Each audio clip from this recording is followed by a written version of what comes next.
বাজার থেকে চড়া দামে না কিনে বাড়িতেই খুব সামান্য উপকরণ দিয়ে তৈরি করে নিন খুব সহজেই এই বিস্কুটগুলো। এটা খেতে কিন্তু খুব ভালো হয়, আর এটা তৈরি করাও কিন্তু খুব সহজ। একবার তৈরি করে সারা মাস রেখে খেতে পারেন। তো চলুন রেসিপিটি শুরু থেকে শেষ পর্যন্ত দেখে নেওয়া যাক।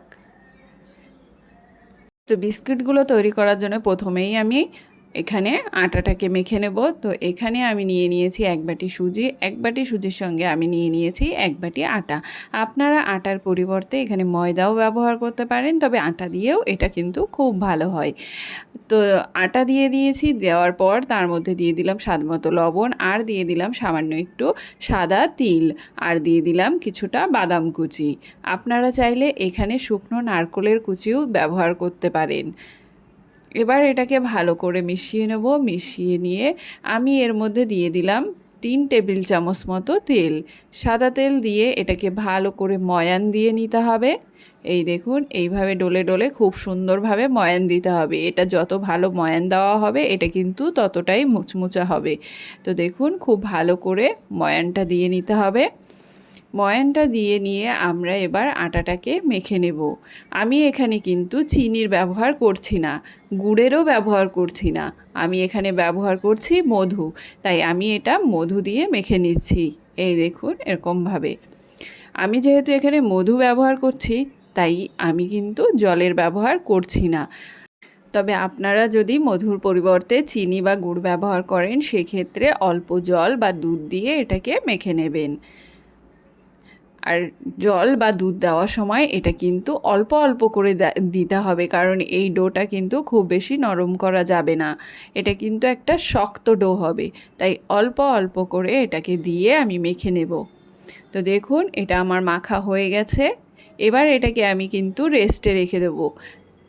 এই দেখুন, এটা কিন্তু রেস্টে থাকার পর আরও অনেকটা বেশি শক্ত হয়ে যাবে।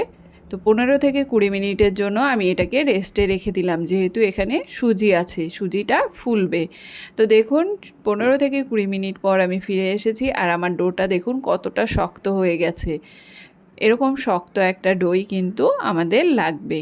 তো এবার এখান থেকে ছোট ছোট বল কেটে নেব আমি, এরকম করে।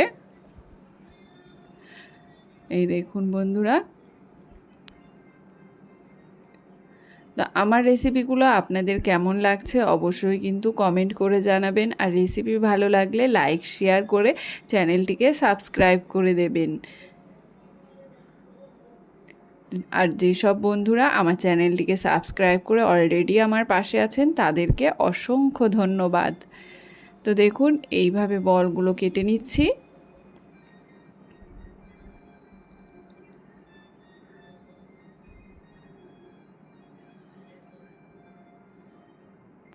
সমস্ত বলগুলো কেটে নেওয়া হয়ে যাওয়ার পর আমি একটা প্লেটে নিয়ে নিয়েছি কিছুটা বাদাম কুচি। আর এবার আমি নিয়ে নিলাম একটা বলটাকে নিয়ে এভাবে গোল করে নিলাম। এবার আমি বলটাকে সাইডে রেখে আমি এই প্লেটে একটুখানি সাদা তেল লাগিয়ে নিচ্ছি। আর একটা বাটি নিয়ে নিয়েছি, এরকম প্লেন দেখে, পেছনটা প্লেন থাকবে সেরকম একটা বাটি নিয়ে নিতে হবে। বাটিটাতেও সামান্য একটু তেল লাগিয়ে নিলাম। নিয়ে সামান্য একটু বাদাম কুচি নিয়ে তার উপরে বলটা দিয়ে এইভাবে চেপে আমি বিস্কিটের শেপগুলো দিয়ে দেব। তবে আপনারা যদি অন্য কোনো শেপে বিস্কুটগুলো তৈরি করতে পারেন, সেটাও কিন্তু করতে পারেন, কোনো সমস্যা নেই। তো বিস্কুটগুলো এইভাবে করে আমি তৈরি করে নিচ্ছি। আর এইভাবে যদি বাদাম কুচিগুলো দিয়ে আপনি চেপে তৈরি করেন, তাহলে বাদামগুলো কিন্তু ভাজার সময় খুলে আসবে না।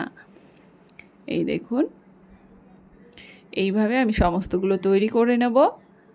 এবার আমি কড়াইতে তেল গরম করে নিয়েছি। তেলটাকে ভালো করে গরম করে নিয়ে আমি গ্যাসের আঁচটাকে লোতে করে দিয়েছি, আর দিয়ে আমি সমস্ত বিস্কুটগুলো এর মধ্যে ছেড়ে দিচ্ছি।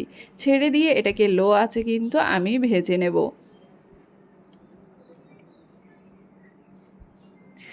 এটাকে একদম গ্যাসের আঁচ লো রেখেই কিন্তু উল্টে পাল্টে ভেজে নিতে হবে। গ্যাসের আঁচ হাই করলে কি হবে, এটা কিন্তু ফট করে লাল হয়ে যাবে, কিন্তু ভেতরটা ভালো করে ভাজা হবে না।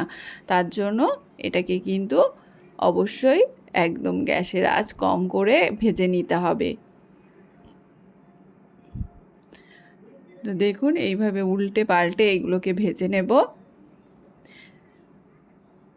এইভাবে বাড়িতে একবার বিস্কুটগুলো তৈরি করে খেয়ে দেখুন, খেতে কিন্তু খুব ভালো হয়।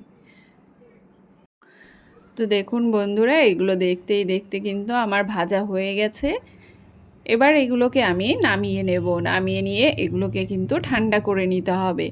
এগুলো যখন গরম থাকবে তখন কিন্তু এটা খুব নরম হয়ে থাকে। তো সেটা দেখে ভয় পাবেন না, এটা ঠান্ডা হলেই কিন্তু একদম মুচমুচা হয়ে যাবে। তো আজকের রেসিপি আপনাদের কেমন লাগলো অবশ্যই কমেন্ট করে জানাবেন। রেসিপি ভালো লাগলে অবশ্যই একটা লাইক করে দেবেন। দেখা হবে আরেকটি নতুন রেসিপির সঙ্গে। ততক্ষণের জন্য সকলে ভালো থাকবেন, সুস্থ থাকবেন। টাটা।